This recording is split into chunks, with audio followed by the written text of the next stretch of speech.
तरह की हरकतें सदन के अंदर उनके 2 विधायकों ने की है, वो उत्तराखंड के जनमानस को शर्मसार करने वाली बात है। और इसका विरोध जब हमारी मातृशक्ति ने किया तो उस पर भी कोई उनकी टिप्पणी नहीं आई है।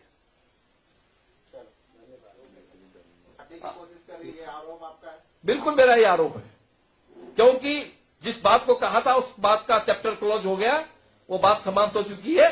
किंतु आज भी कांग्रेस इस मुद्दे पे अड़ी हुई है और कांग्रेस प्लेन पहाड़ का झगड़ा करवाना चाहती है। ये आरोप है मेरा।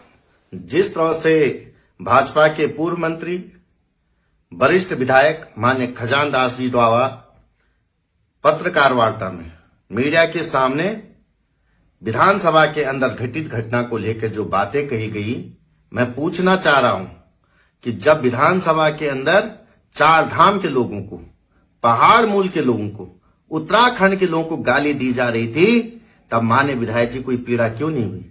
तब सरकार को यह दर्द क्यों नहीं हुआ? और तब आपने इस पे खेद व्यक्त क्यों नहीं किया? इसमें आपने माफी क्यों नहीं मांगी? और आप उल्टा कह रहे कि हमारे मंत्री का इस्तीफा होने से हम खुशी प्रकट करते, हमें गर्व है। अरे किस चीज का गर्व है?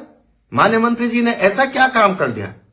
उत्तराखंड के लोगों को, पहाड़ के लोगों को गाली दी और उस पर आपको गर्व लगता है? से भाजपा के पूर्व मंत्री वरिष्ठ विधायक माननीय खजानदास जी द्वारा पत्रकार वार्ता में मीडिया के सामने विधानसभा के अंदर घटित घटना को लेकर जो बातें कही गई, मैं पूछना चाह रहा हूं कि जब विधानसभा के अंदर 4 धाम के लोगों को, पहाड़ मूल के लोगों को, उत्तराखंड के लोगों को गाली दी जा रही थी, तब माननीय विधायक जी कोई पीड़ा क्यों नहीं हुई?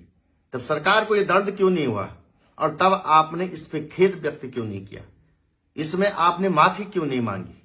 और आप उल्टा कह रहे कि हमारे मंत्री का इस्तीफा होने से हम खुशी प्रकट करते, हमें गर्व है। अरे किस चीज का गर्व है? माननीय मंत्री जी ने ऐसा क्या काम कर दिया? उत्तराखंड के लोगों को, पहाड़ के लोगों को गाली दी और उस पर आपको गर्व लगता है?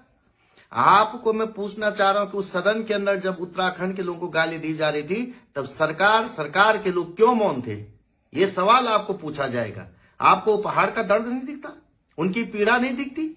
उनकी संवेदना नहीं दिखती? और आप उस तरह की बातें कह करके आप सरकार को बचाने का काम करें। मंत्री ने इस्तीफा दिया, आपने माफी नहीं मांगी आज तक उत्तराखंड के लोगों से। और उत्तराखंड की जनता चाहती है कि पूरी सरकार इसको लेके माफी मांगे और दोबारा इस तरह की घटना उत्तराखंड के अंदर नहीं होनी चाहिए।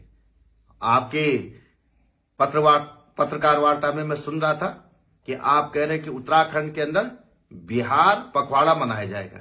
अरे मान्यवर, आपको, आपकी सरकार को बिहार से इतना प्रेम हो गया कि अपने राज्य की सुध लेना भूल गया। मैंने आपको बताया कि सरकार ने उत्तराखंड के अंदर 3 सालों में किस स्थिति तक पहुंचा दिया है। शिक्षा, स्वास्थ्य, रोजगार की बातें मैंने कही, उस पे आपने एक्शन नहीं लिया, उसको दुरुस्त करने के लिए कोई काम नहीं किया। और आप केवल और केवल राजनीति के लिए बिहार दिवस मनाने का जो काम कर रहे हैं, उस पे मैं पूछ रहा हूं कि आपने उत्तराखंड के गांव-गांव में, उत्तराखंड के डाकघरों में बिहार के लोगों को लगाने का काम किया। क्या उत्तराखंड के मेरे भतीजे, मेरी भतीजियां, मेरे नौजवान साथी योग्य नहीं थे कि जो आपने दूसरे स्टेट के लोगों को इस छोटी छोटी नौकरियों में गांव-गांव में ले जाने का काम किया? मैं आपसे पूछ रहा हूं कि आपने पवित्र देवभूमि के अंदर, ऋषिकेश के अंदर किस तरह के लोगों को मेयर बनाने का काम किया?